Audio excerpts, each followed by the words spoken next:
Hey everybody. Before we get into today's episode, let me tell you about Indie Drop-In Network. Have you ever found yourself desperately searching for a new podcast, but you just couldn't find one? Have you ever tried Google searching for a new podcast? It's basically impossible. Every listicle just recycles the same 10 podcasts, like we don't all know what lore or serial is by now. But here's some good news.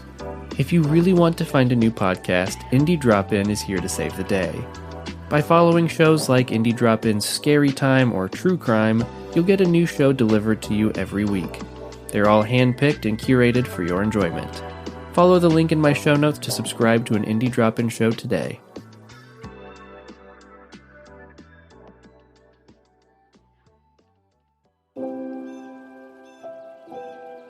Throughout the history of entertainment, horror has been one of the most popular genres.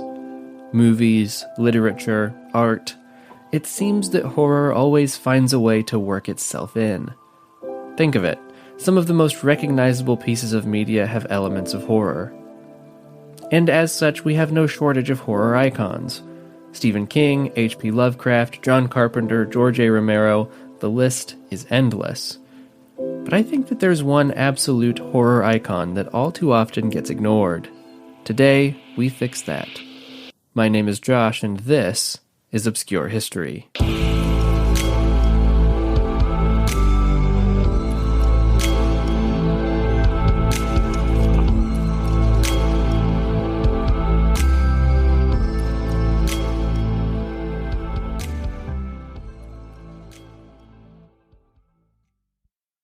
We've actually already talked a bit about how popular horror has been throughout history. If you've been a listener for a while, you probably will remember how we discussed it in the Arch Oboler episode. If you haven't heard that episode, then maybe you should go back through the catalog and check it out. I mean, only if you want to. In that episode, I talked about how true crime and horror have been a part of human storytelling since humans have had stories to tell. But I didn't really investigate why that might be. There are many reasons why people are attracted to the macabre. Some people, like Krista Jordan, PhD, a clinical psychologist based in Austin, Texas, believe that it's the thrill of the experience that people love. She told Health.com, for example, get someone to describe biting into a lemon, and if the person is really good at describing it, your salivary glands will activate. She argues that it's this phenomenon that carries over to watching a good horror film. The brain kind of forgets in that moment that what it's seeing is not real danger, and then it charges up the physiological response that would be appropriate if it were. While watching a scary movie or reading a scary book, a person's heart rate increases, their brains are flooded with adrenaline, endorphins, and dopamine, and they suddenly feel as if they can take on the world.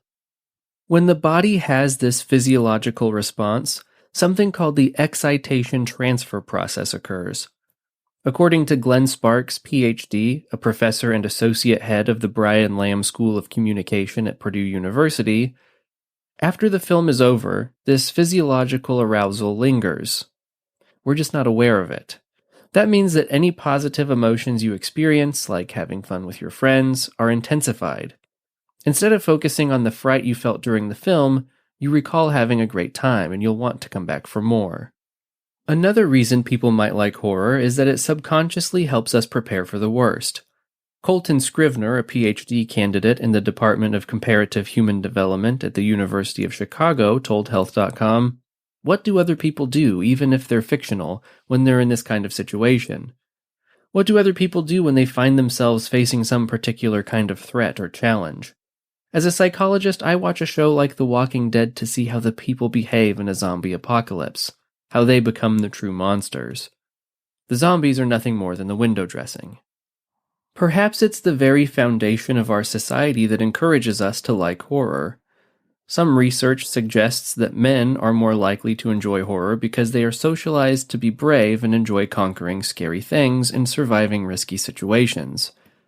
It's as if the psychological thrill of watching a horror movie reinforces our societal expectations of men. Furthermore, Joanne Cantor, Ph.D., Professor Emerita and Outreach Director at the Center for Communication of Research at the University of Wisconsin-Madison, described an interesting phenomenon called the cuddle effect. She states that men often like scary films as date movies because women are more likely to seek physical closeness when they're scared, and men can show off their strength and bravery. In one study, males liked a horror movie more when they saw it with a female who was scared, and females liked the movie more when they saw it with a male who was not scared. Psychologists who subscribe to the Freudian school of thought would argue that we like horror because deep down, we're all attracted to the beasts we see on screen.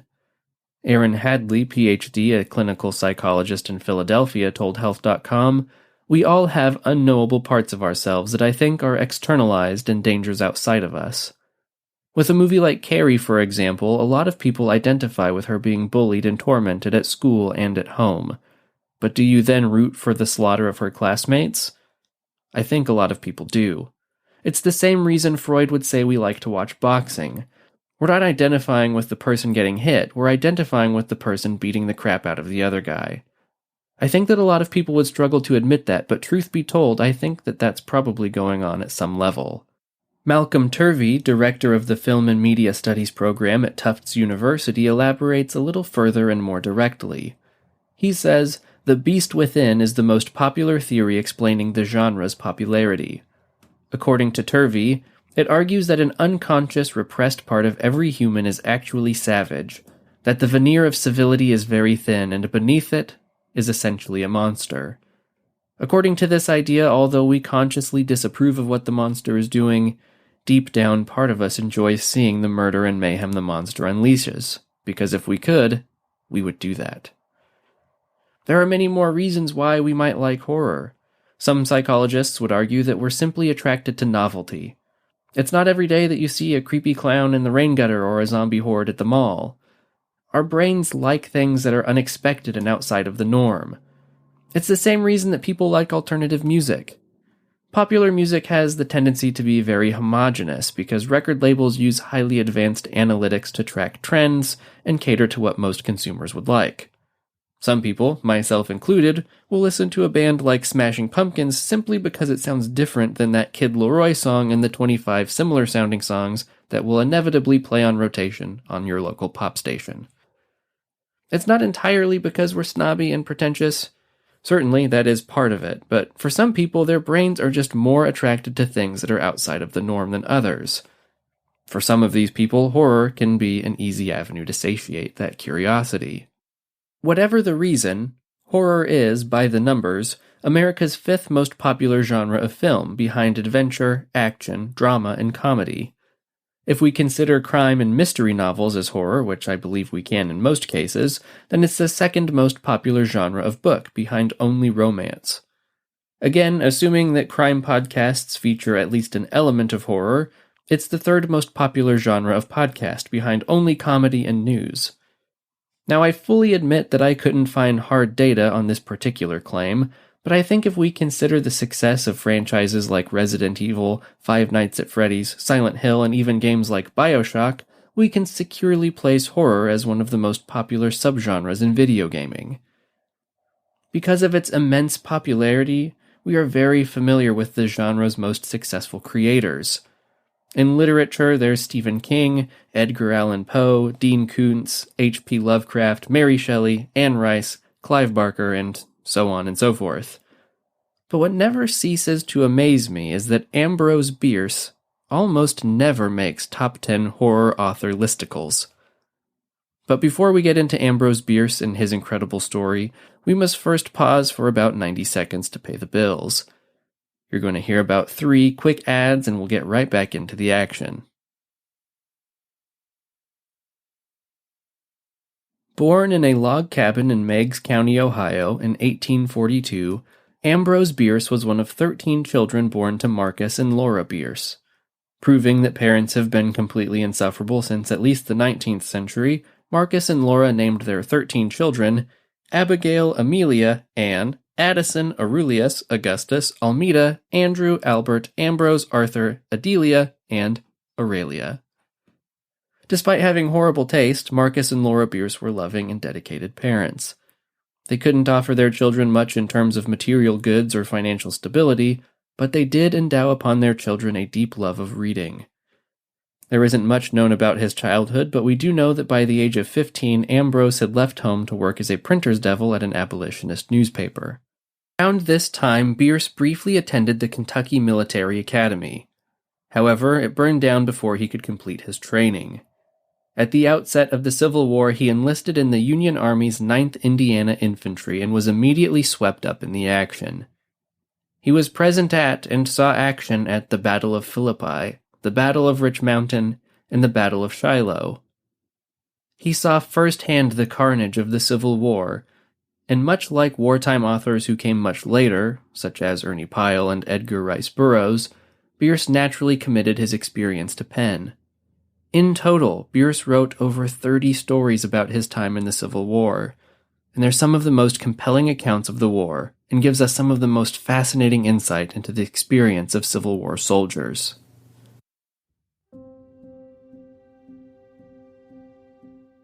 A breezy day and a sunny landscape, an open country to right and left and forward behind a wood.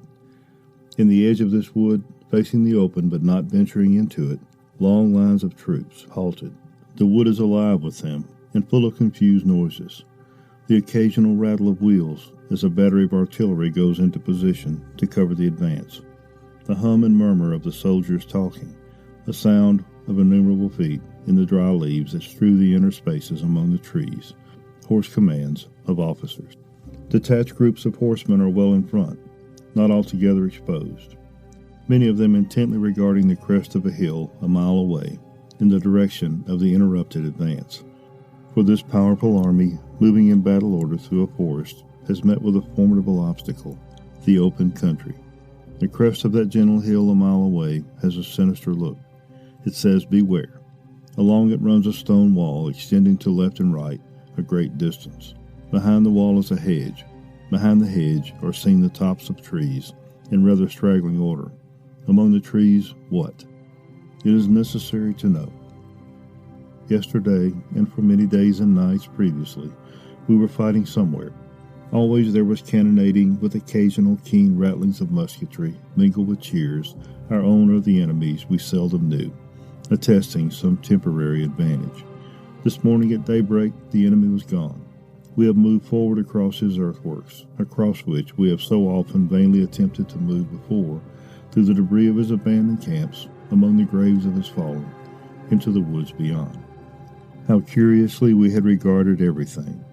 How odd it all had seemed. Nothing had appeared quite familiar. The most commonplace objects, an old saddle, a splintered wheel, a forgotten canteen, everything had related something of the mysterious personality of those strange men who had been killing us. The soldier never becomes wholly familiar with the conception of his foes as men like himself. He cannot divest himself. That immersive section came from Ambrose Bierce, A Son of the Gods. Bierce was actually a very distinguished soldier who was quickly rising in the ranks. He received an endorsement from Generals Howard, Thomas, and Sherman on his application to West Point, despite not having prior acquaintance with any of them. His reputation preceded him. However, sadly, a traumatic brain injury would cut Ambrose Bierce's military career short. Officially discharged in 1865, he set off to the west to carve out a new path for himself. Ambrose Bierce settled in San Francisco and married Mary Ellen Day on Christmas Day, 1871. But he wouldn't stay in San Francisco for long. In fact, despite having 3 children, it seems as if Ambrose was a sort of lifelong vagabond. His first journalism gig led him to England, where he lived and worked for 2 years. He then returned to the States, writing on events in the Dakota Territories, California, New York City, Washington, D.C., and many others. He even was accused of predicting or even orchestrating the assassination of President McKinley after an allegorical poem of his was interpreted a little too literally by the people in power. Though he was quickly becoming known as one of America's premier journalists, things were not going well for Ambrose Bierce. It is said that he was afflicted by lifelong health problems as a result of his war injury. He was prone to fainting and aggressive mood changes, and unfortunately this turbulence transferred to his family. Bierce's son, Day, After attempting to murder a love interest of his who had rejected him, committed suicide. His other son, Lee, drank himself to death, and in 1888 Ambrose and Mary Ellen separated after he found some incriminating letters from her secret lover. Immediately after the separation, Ambrose Bierce experienced an explosion of creativity, crafting most of his literary works in just a 5-year span. He broadened the scope of his work and began dabbling in fiction and satire in addition to his already established work in journalism. His style is very interesting. It really communicates his personal trauma and belief systems. He was a lifelong cynic and agnostic. During the height of his journalistic career, "Nothing matters" was his personal motto. Even before he dedicated himself to writing fiction, he was known as Bitter Bierce.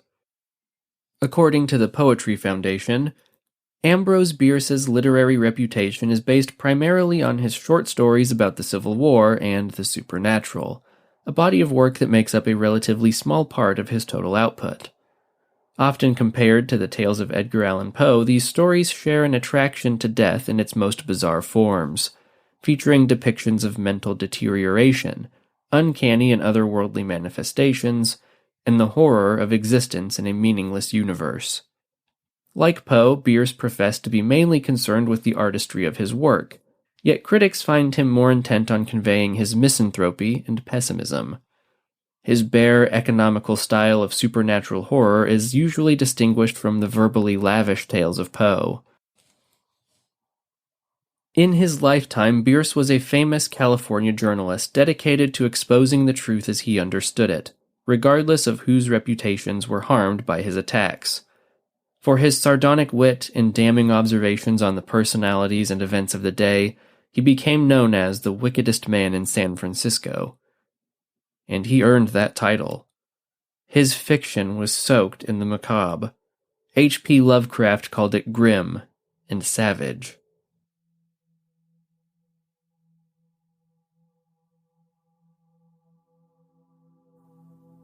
For there be divers sorts of death, some wherein the body remaineth, and in some it vanisheth quite away with the spirit. This commonly occurreth only in solitude, such is God's will, and, none seeing the end, we say the man is lost, or gone on a long journey, which indeed he hath, but sometimes it hath happened in sight of many, as abundant testimony showeth. In one kind of death the spirit also dieth, and this it hath been known to do while yet the body was in vigor for many years. Sometimes, as is veritably attested, it dieth with the body, but after a season is raised up again in that place where the body did decay. Pondering these words of Holly, whom God rest, and questioning their full meaning, as one who, having an intimation, yet doubts if there be not something behind, other than that which he has discerned, I noted not whither I had strayed, until a sudden chill wind striking my face revived in me a sense of my surroundings. I observed with astonishment that everything seemed unfamiliar. On every side of me stretched a bleak and desolate expanse of plain, covered with a tall overgrowth of sere grass, which rustled and whistled in the autumn wind, with heaven knows what mysterious and disquieting suggestion. Protruded at long intervals above it stood strangely shaped and somber-colored rocks, which seemed to have an understanding with one another and to exchange looks of uncomfortable significance, as if they had reared their heads to watch the issue of some foreseen event. A few blasted trees here and there appeared as leaders in this malevolent conspiracy of silent expectation. The day, I thought, must be far advanced, though the sun was invisible, and although sensible that the air was raw and chill, my consciousness of that fact was rather mental than physical. I had no feeling of discomfort. Over all the dismal landscape, a canopy of low, lead-colored clouds hung like a visible curse. In all this, there were a menace and a portent, a hint of evil, an intimation of doom. Bird, beast, or insect there was none. The wind sighed in the bare branches of the dead trees, and the grey grass bent to whisper its dread secret to the earth. But no other sound nor motion broke the awful repose of that dismal place. I observed in the herbage a number of weather-worn stones, evidently shaped with tools. They were broken, covered with moss, and half sunken in the earth. That chilling excerpt was from Ambrose Bierce's legendary An Inhabitant of Carcosa, which has been a cornerstone for many literary works ranging from Richard W. Chambers' The King in Yellow to True Detective. For as eerie, surreal, and grotesque as his fiction was, Ambrose Bierce was not without some comedic charm. Throughout his career in journalism, he wrote a column called The Devil's Dictionary. It was later compiled into a book called The Cynic's Word Book. It's one of the most frequently quoted pieces of fiction in the English language by my loose approximation. This project was structured like a dictionary featuring mundane words, but Ambrose Bierce replaced their definitions with his own cutting, sarcastic, and oft humorous ones. For example, marriage, noun, the state or condition of a community consisting of a master, a mistress, and 2 slaves, making in all 2. Mausoleum, noun, the final and funniest folly of the rich. Pain, noun, an uncomfortable frame of mind that may have a physical basis in something that is being done to the body, or may be purely mental, caused by the good fortune of another. And finally, childhood, noun, the period of human life intermediate between idiocy of infancy and folly of youth. 2 removes from the sin of manhood and 3 from the remorse of age.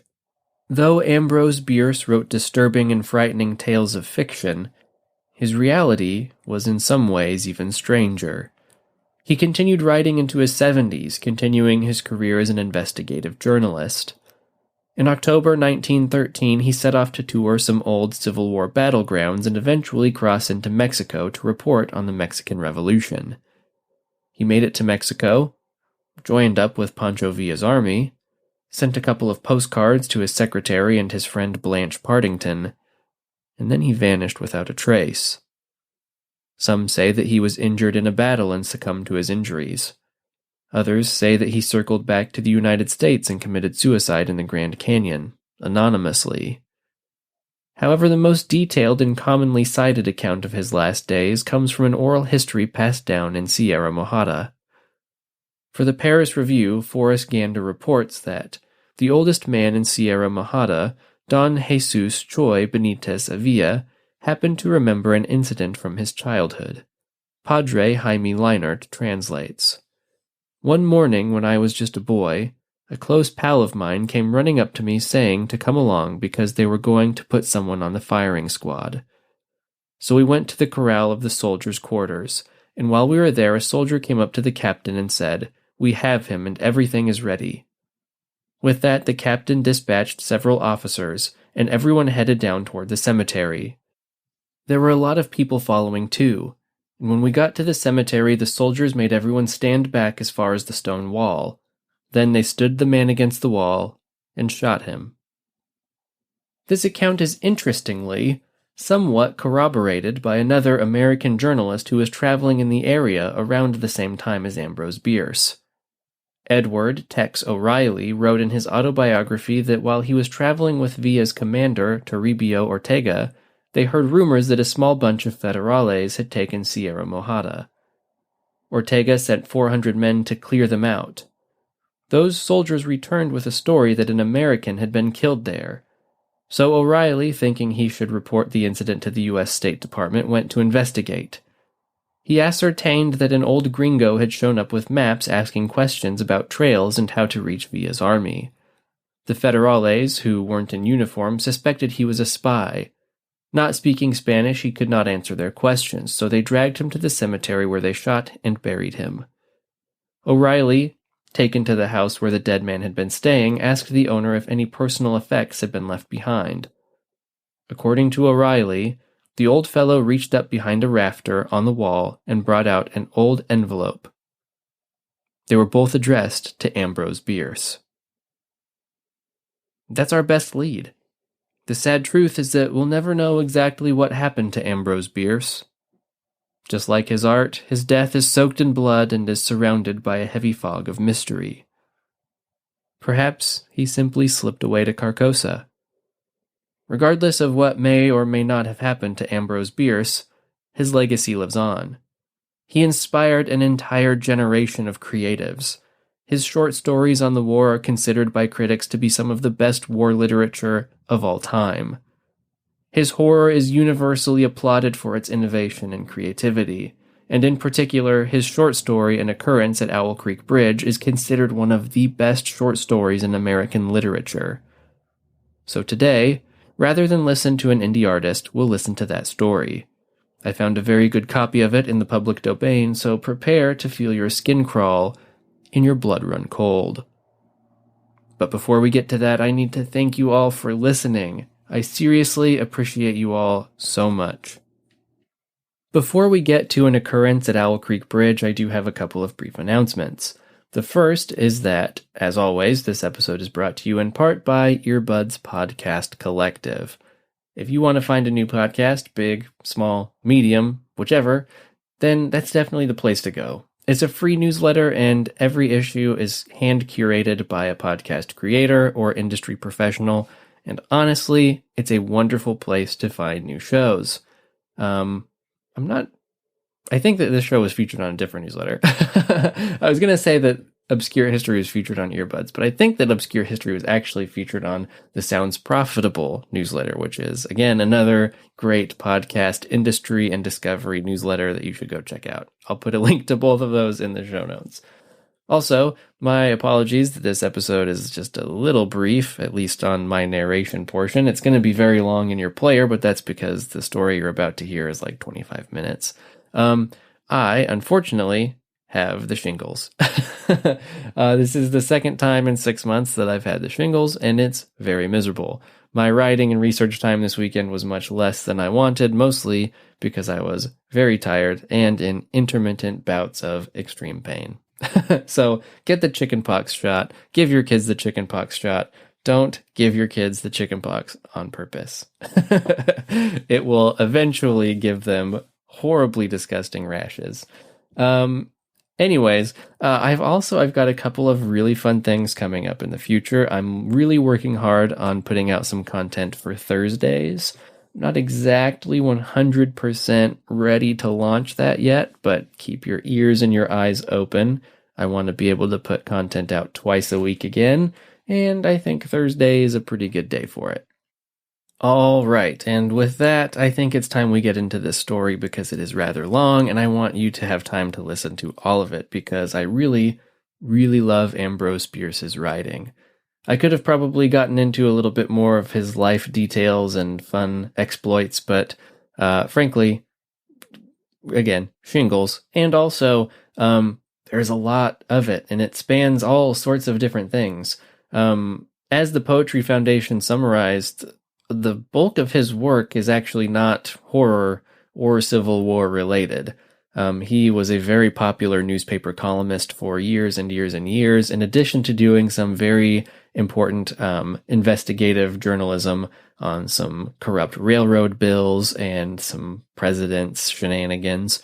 He's a very interesting guy. I, probably could have done a two-parter on him, but I had just come off of a two-parter on the circulation wars and thought we could use a short episode. So without any further ado, here's the story. An Occurrence at Owl Creek Bridge.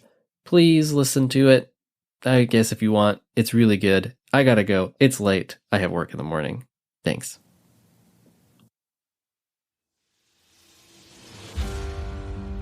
A man stood upon a railway bridge in northern Alabama, looking down into the swift water 20 feet below. The man's hands were behind his back, the wrists bound with a cord. A rope closely encircled his neck. It was attached to a stout cross timber above his head, and the slack fell to the level of his knees. Some loose boards laid upon the ties supporting the rails of the railway supplied a footing for him and his executioners, 2 private soldiers of the Federal Army, directed by a sergeant who in civil life may have been a deputy sheriff. At a short remove upon the same temporary platform was an officer in the uniform of his rank, armed. He was a captain. A sentinel at each end of the bridge stood with his rifle in the position known as support, that is to say, vertical in front of the left shoulder, the hammer resting on the forearm thrown straight across the chest, a formal and unnatural position enforcing an erect carriage of the body. It did not appear to be the duty of these 2 men to know what was occurring at the centre of the bridge. They merely blockaded the 2 ends of the foot planking that traversed it.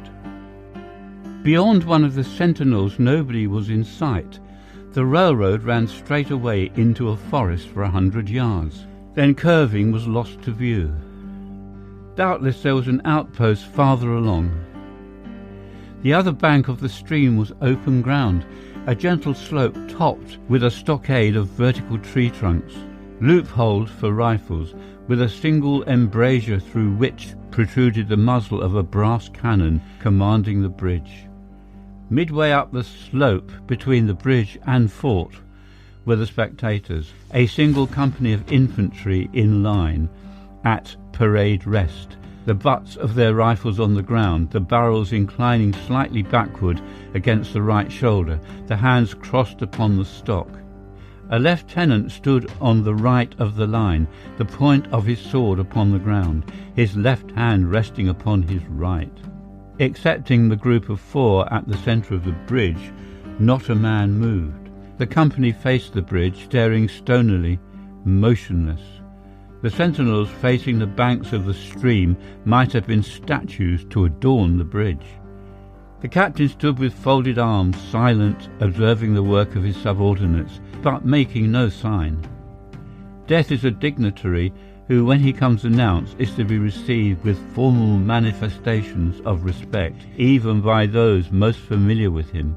In the code of military etiquette, silence and fixity are forms of deference.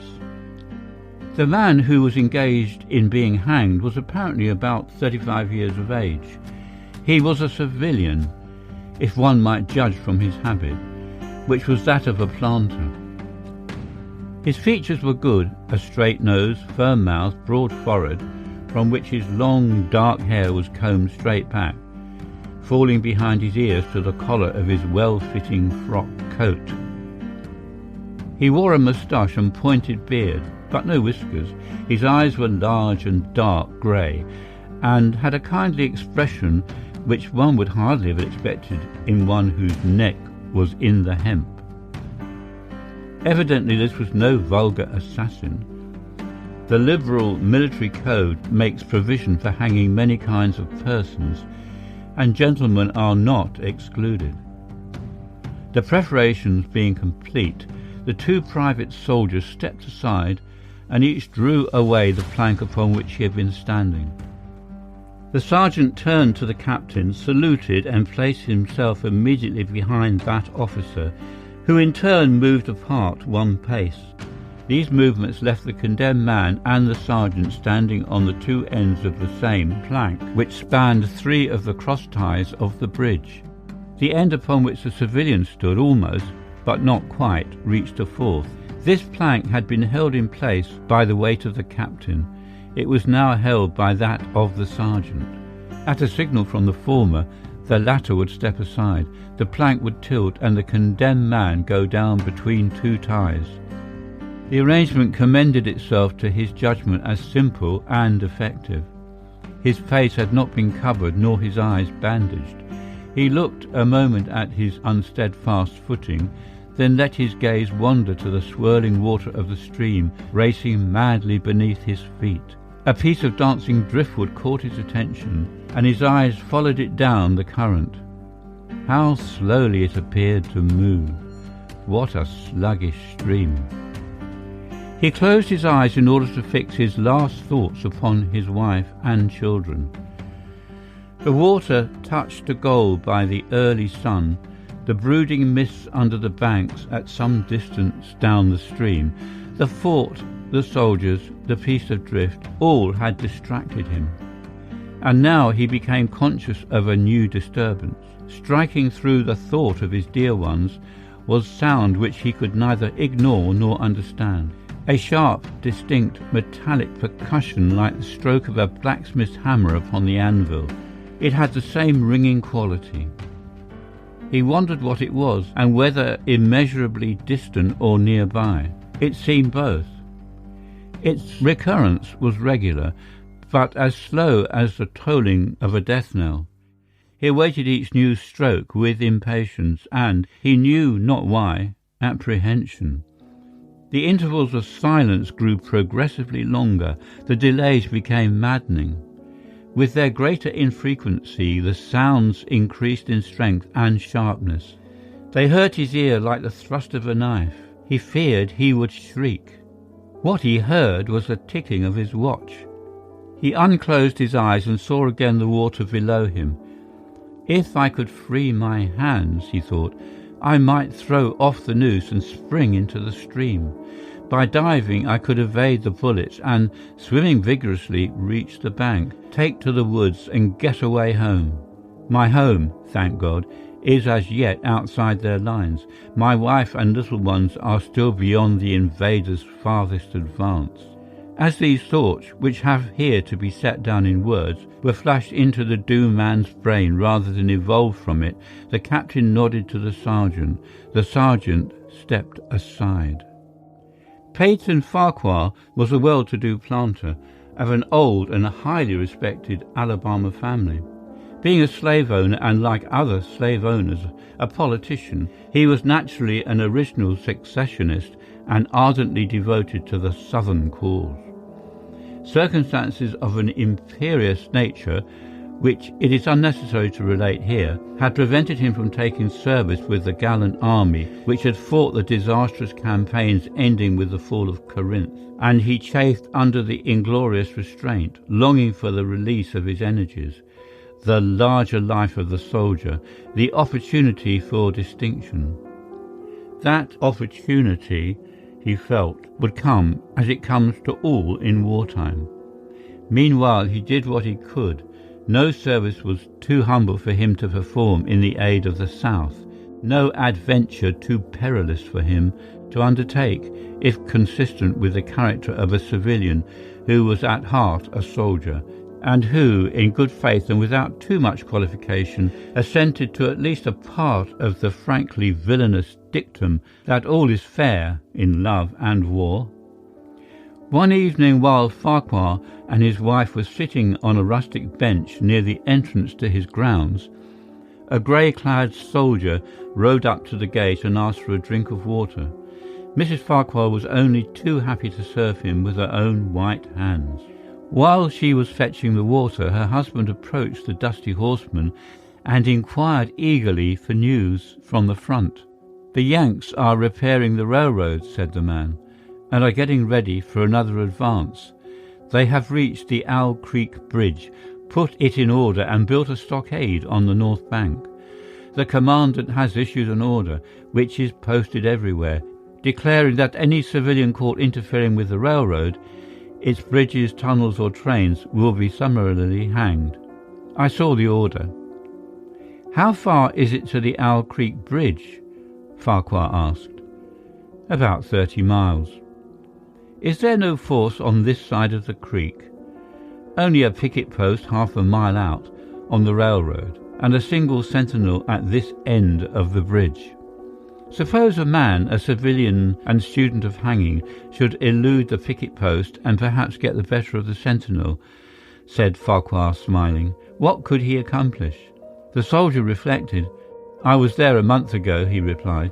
"I observed that the flood of last winter had lodged a great quantity of driftwood against the wooden pier at this end of the bridge. It is now dry and would burn like tinder." The lady had now brought the water, which the soldier drank.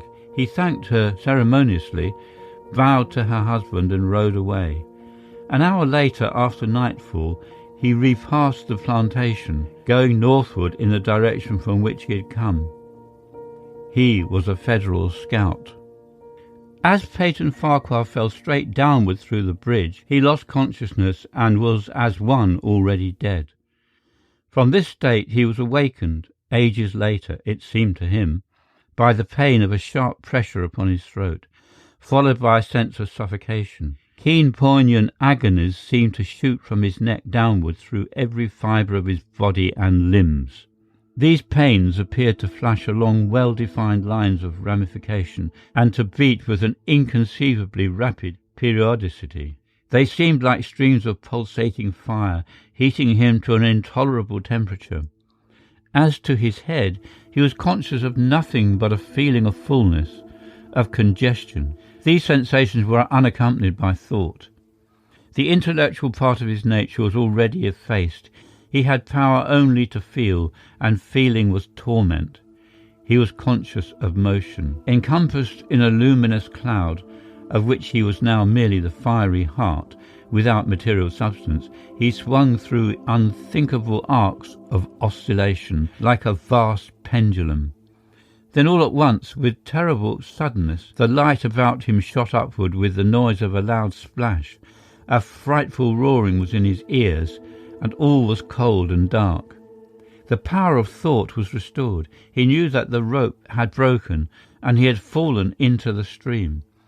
There was no additional strangulation. The noose about his neck was already suffocating him and kept the water from his lungs. To die of hanging at the bottom of a river, the idea seemed to him ludicrous. He opened his eyes in the darkness and saw above him a gleam of light. But how distant, how inaccessible!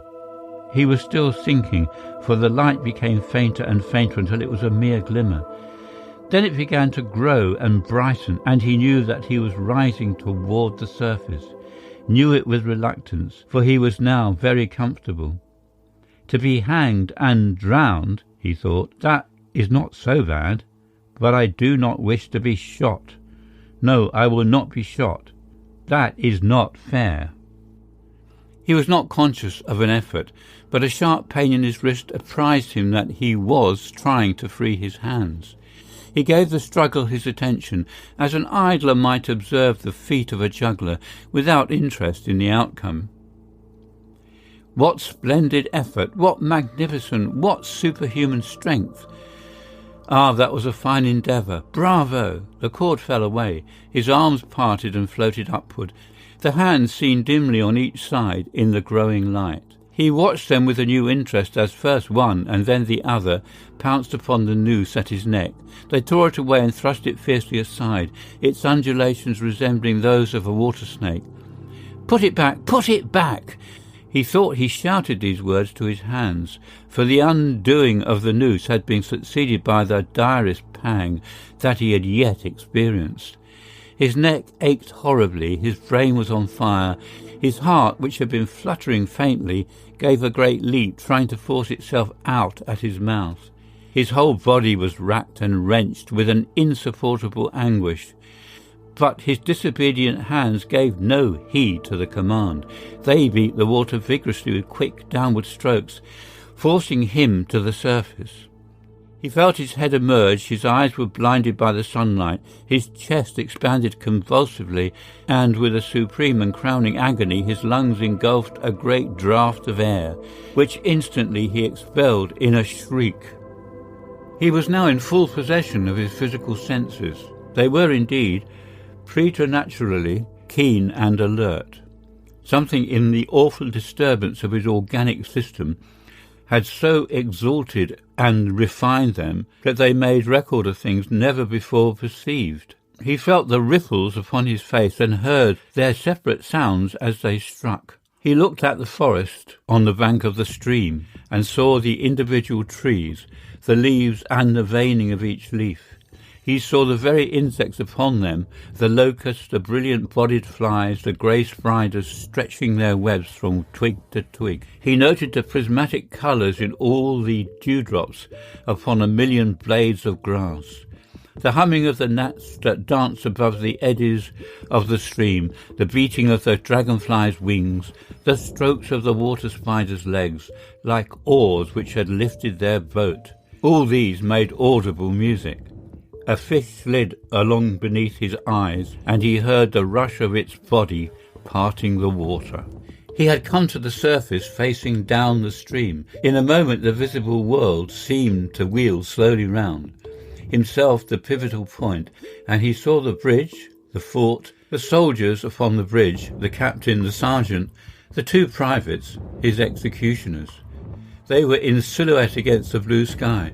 They shouted and gesticulated, pointing at him. The captain had drawn his pistol, but he did not fire. The others were unarmed. Their movements were grotesque and horrible, their forms gigantic. Suddenly he heard a sharp report, and something struck the water smartly within a few inches of his head, splattering his face with spray. He heard a second report and saw one of the sentinels with his rifle at his shoulder, a light cloud of blue smoke rising from the muzzle. The man in the water saw the eye of the man on the bridge gazing into his own through the sights of the rifle. He observed that it was a grey eye, and remembered having read that grey eyes were keenest, and that all famous marksmen had them. Nevertheless, this one had missed. A counter-swirl had caught Farquhar and turned him half around. He was again looking at the forest on the bank, opposite the fort. The sound of a clear, high voice in a monotonous sing-song now rang out behind him and came across the water with a distinctness that pierced and subdued all other sounds, even the beating of the ripples in his ears. Although no soldier, he had frequented camps enough to know the dread significance of that deliberate, drawling, aspirated chant. The lieutenant on shore was taking a part in the morning's work. How Colden pities Leslie, with an even, calm intonation, presaging and enforcing tranquillity in the men. With what accurately measured interval fell those cruel words. "Company, attention! Shoulder arms! Ready! Aim! Fire!" Farquhar dived as deeply as he could. The water roared in his ears like the voice of Niagara, yet he heard the dull thunder of the volley, and rising again towards the surface, met shining bits of metal, singularly flattened, oscillating slowly downward.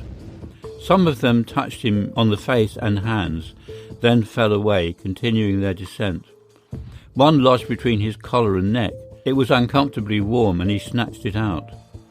As he rose to the surface, gasping for breath, he saw that he had been a long time under water. He was perceptibly farther downstream, nearer to safety. The soldiers had almost finished reloading. The metal ramrods flashed all at once in the sunshine as they were drawn from the barrels, turned in the air and thrust into their sockets. The two sentinels fired again, independently and ineffectually. The hunted man saw all this over his shoulder. He was now swimming vigorously with the current. His brain was as energetic as his arms and legs. He thought with the rapidity of lightning. The officer, he reasoned, will not make that martinet's error a second time. It is as easy to dodge a volley as a single shot. He has probably already given the command to fire at will. God help me, I cannot dodge them all. An appalling splash within 2 yards of him was followed by a loud rushing sound, diminuendo, which seemed to travel back through the air to the fort and died in an explosion which stirred the very river to its deeps. A rising sheet of water curved over him, fell down upon him, blinded him, strangled him. The cannon had taken a hand in the game. As he shook his head free from the commotion of the smitten water, he heard a deflected shot humming through the air ahead, and in an instant it was cracking and smashing the branches of the forest beyond. They will not do that again, he thought. The next time they will use a charge of grape. I must keep my eye upon the gun. The smoke will apprise me. The report arrives too late. It lags behind the missile. That is a good gun. Suddenly he felt himself whirled round and round, spinning like a top. The water, the banks, the forests, the now distant bridge, fort and men, all were commingled and blurred. Objects were represented by their colours only, circular horizontal streaks of colour. That was all he saw. He had been caught in a vortex and was being whirled on with a velocity of advance and gyration that made him giddy and sick. In a few moments he was flung upon the gravel at the foot of the left bank of the stream, the southern bank, and behind a projecting point which concealed him from his enemies. The sudden arrest of his motion, the abrasion of one of his hands on the gravel, restored him, and he wept with delight. He dug his fingers into the sand, threw it over himself in handfuls, and audibly blessed it. It looked like diamonds, rubies, emeralds. He could think of nothing beautiful which it did not resemble. The trees upon the bank were giant garden plants. He noted a definite order in their arrangement, inhaled the fragrance of their blooms. A strange roseate light shone through the spaces among their trunks, and the wind made in their branches the music of Aeolian harps. He had not wished to perfect his escape. He was content to remain in that enchanting spot until retaken. A whiz and a rattle of grapeshot among the branches high above his head roused him from his dream. The baffled cannoneer had fired him a random farewell. He sprang to his feet, rushed up the sloping bank, and plunged into the forest. All that day he travelled, laying his course by the rounding sun. The forest seemed interminable. Nowhere did he discover a break in it, not even a woodman's road. He had not known that he lived in so wild a region. There was something uncanny in the revelation. By nightfall he was fatigued, footsore, famished. The thought of his wife and children urged him on. At last he found a road which led him in what he knew to be the right direction. It was as wide and straight as a city street, yet it seemed untravelled. No fields bordered it, no dwelling anywhere. Not so much as the barking of a dog suggested human habitation. The black bodies of the trees formed a straight wall on both sides, terminating on the horizon in a point, like a diagram in a lesson in perspective. Overhead, as he looked up through this rift in the wood, shone great golden stars looking unfamiliar and grouped in strange constellations. He was sure they were arranged in some order which had a secret and malign significance. The wood on either side was full of singular noises, among which, once, twice, and again, he distinctly heard whispers in an unknown tongue. His neck was in pain, and lifting his hand to it found it horribly swollen. He knew that it had a circle of black where the rope had bruised it. His eyes felt congested. He could no longer close them. His tongue was swollen with thirst. He relieved its fever by thrusting it forward from between his teeth into the cold air. How softly the turf had carpeted the untravelled avenue. He could no longer feel the roadway beneath his feet. Doubtless, despite his suffering, he had fallen asleep while walking, for now he sees another scene. Perhaps he has merely recovered from a delirium. He stands at the gate of his own home. All is as he left it, and all bright and beautiful in the morning sunshine. He must have travelled the entire night. As he pushes open the gate and passes up the wide white walk, he sees a flutter of female garments. His wife, looking fresh and cool and sweet, steps down from the veranda to meet him. At the bottom of the steps she stands waiting, with a smile of ineffable joy, an attitude of matchless grace and dignity. Ah, how beautiful she is! He springs forwards with extended arms. As he is about to clasp her, he feels a stunning blow upon the back of the neck. A blinding white light blazes all about him, with a sound like the shock of a cannon. Then all is darkness and silence. Peyton Farquhar was dead. His body, with a broken neck, swung gently from side to side beneath the timbers of the Owl Creek Bridge. End of An Occurrence at Owl Creek Bridge by Ambrose Bierce. Recording by Peter Tomlinson.